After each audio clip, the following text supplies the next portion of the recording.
Good morning everyone, Leah here. Today we're talking all about hair care. So if you do have really frizzy, dry, dehydrated, and just really damaged hair, I hope this video helps you out. There are some amazing tips that I can't wait to share. But before we jump into the hair damaging habits, I think it's more important to know what our hair is actually made out of. So let's jump right into the hair structure. So hair is a pretty complex structure with several different layers, but there are mainly two parts when it comes to hair, which is hair root and the hair shaft that you're touching, that you're feeling. Today we're mainly discussing about the hair shaft, the health of the hair shaft. And when it comes to the hair shaft, there are three different components or three different layers. There's medulla, there's cortex, and the cuticles that's wrapped around the cortex. So the cuticle layer is very, very important because it does decide the glossiness, the smoothness, and the shininess. The structure of the cuticle layer is very, very similar to the shingles on the roof. Once all the cells are nicely packed, they give that smooth and shiny, glossy hair look. But once there are missing parts on the roof, and once the cuticle layers are lifted by chemical damage or heat damage, then the hair appears to be frizzy, a lot drier, and of course damaged. Hair is 90% protein. It's basically made of amino acids linked with peptide bonds very, very tightly, and this could be easily damaged with everything that we do. Okay, so now that we know the structure of the hair and what it's actually made out of, we can move on to the hair damaging habits that you might be making on a daily basis. Let's start off by talking about the most obvious one, which is chemical damage. Coloring your hair, dyeing your hair, bleaching your hair is another extreme level of damage, and then doing a perm definitely does kill your hair. So they do this by opening up the hair bonds and cuticles and depositing the hair color, depositing the chemical treatment inside the hair so the hair stays that way. Because you're really taking off the shingles of the roof, there's not a lot of cuticles left to make your hair appear shiny, so you do end up with frizzier, dry, dehydrated hair because you compromise the environment that protects the hydration. I learned this the hard way too. I have done many bleaching, many hair coloring before, but once I stopped everything, my hair got back to a really healthy and happy state. The second hair damaging habit might come to a surprise to a lot of you guys, and that is water damage. And yes, that is a thing. It's something that I've been researching a lot for this video, and I found this to be really important to be more mindful of. When it comes to water damage, there are mainly two different factors that come into this, which is first, quality of water, second, the length of exposure to the water. Starting from the quality of water, I'm talking about hard water versus soft water. You might have heard of this if you do live in an area where it has hard water. So if you have washed your dishes and it's left with soap scums or just spotty dishes, you're probably living in an area where it has hard water, and this can actually really be detrimental to your hair health and the skin health in general. So the hard water has a naturally higher pH, meaning that it is stripping away your skin. It is affecting the hair health as well. But most importantly, the mineral buildup in the hard water makes it really difficult for shampoos to sufficiently lather up and wash away. So your hair may feel really filmy and dry and frizzy after the wash.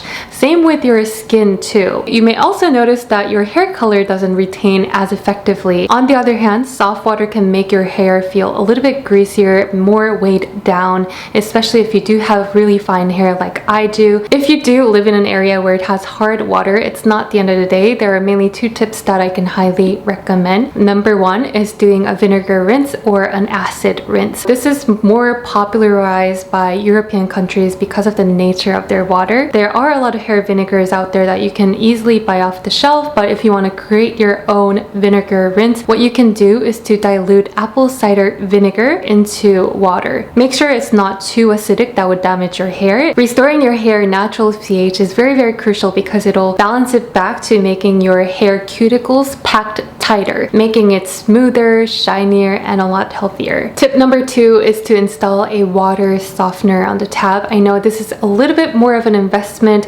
You don't need it if you don't have a crucial like hair condition or skin condition, but if you do have someone in your household or your family that does suffer from eczema, water softener might be a really great option. And I know this is a hair care video, but I had to mention it. The second point in the water damage category is long exposure to the water. So long shower, hot shower, definitely not a good thing for your hair.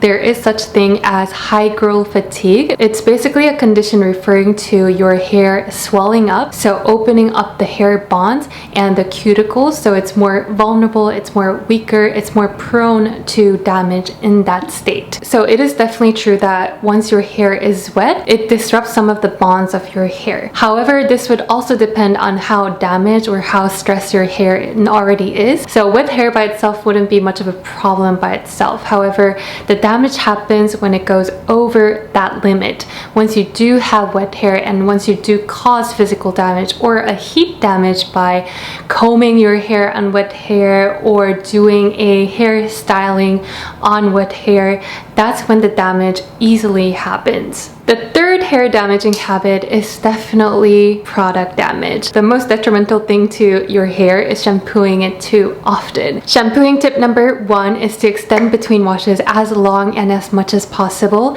I have gone from washing my hair every single day to every second day, and now I'm trying to go to every third day. And it does take time, but the interesting thing is that your body and your hair can adjust. That's where the biology and the physiology of your body shines. Whatever environmental condition that you're at, your body's job is to adjust to that. Your hair is pumping out oil to naturally lubricate and naturally moisturize the scalp so it stays protected from the environment. If you strip away everything by shampooing too often, it naturally does produce more oil to naturally compensate. That goes into my shampooing tip number 2. When you are shampooing, only focus on the scalp area or more of an area where you need to actually wash away the buildups, wash away the grease, and wash away the hair products that you have piled on. Don't necessarily go down to the end of the hair. That will naturally dry out the hair end. Shampooing tip number 3 is to choose a gently hydrating and moisturizing shampoo as possible. In case you are someone who needs a lot of hair products, hair waxes, hair styling products, you might want to keep another clarifying, purifying, a more foaming shampoo. Tip number 4 is to use less hair styling products as possible. And I'm not here to say that those hair waxes, hair powders, hair sprays are fundamentally damaging the hair. They're not, but what they can do, because the hair powders and the hair sprays use a lot of starchy ingredients, they can naturally build up very, very easily, especially when it meets water. They can just gum up in your hair. So a good way to prevent this or to make it easier for you to shampoo, try to brush it out before you jump into the showers. And if you do feel like there is a massive buildup, it is okay for you to go for foaming, a really purifying, clarifying shampoo occasionally. Hair damaging habit number 4 is physical damage. Tugging your hair, stretching your hair, especially when your hair is wet. I told you that your hair is more vulnerable, it's more open, so therefore it's weaker. So when you are towel drying your hair, gently press out the water so it stays more drier, but never cause any physical unnecessary friction. A really great tip that I can give you guys is to switch your towel to an old t-shirt that you don't wear anymore. Any soft t-shirt will do. Drying your hair with a t-shirt causes less physical friction and it's way softer and way gentler to your hair. Hair damaging habit number 5 is heat damage. Remember that our hair is mostly protein. What breaks down protein is heat. This is something that I'm guilty of because I am addicted to hairstyling and heat styling, especially if you do already have damaged and stressed hair. Putting heat is more like putting a fire on a match. Tip number 1 is to lessen amount of the time and exposure to heat, meaning no long hot showers. If you are styling your hair with a hair straightener, hair curling iron, definitely make it sweet and short. My tip number 2 is to invest in tools that you know it's going to cause less damage. Hair dryers, hair styling products, those are something that's going to damage nonetheless, but choosing something that you know it's going to cause less damage might be better for your hair health in a long term. And that's how I justified my purchase for a Dyson Supersonic air dryer. I was contemplating on that purchase for about a year, but when I tried my friend's Dyson Supersonic hair dryer, I was blown away by how fast it dries my hair. Secondly, how smooth my hair was after drying my hair. Performance wise, it was just outstandingly better than any other hair dryers out there. If anything, I feel like it's something that I should have invested in way sooner. Last but not least, we have UV damage. Yes, that's correct. UV damage to the hair is actually a thing. Of course, it can damage the skin of your hair, but it also does damage the shaft, the cuticles of the hair. So the amino acids, the proteins of the hair is very photosensitive. It can degrade when it is exposed to UVA and UVB, and it can also further produce free radicals. Signs of sun damaged hair includes discoloration, dry and brittle strands, broken or split ends, thinning, and just frizziness in general. My tip would be to avoid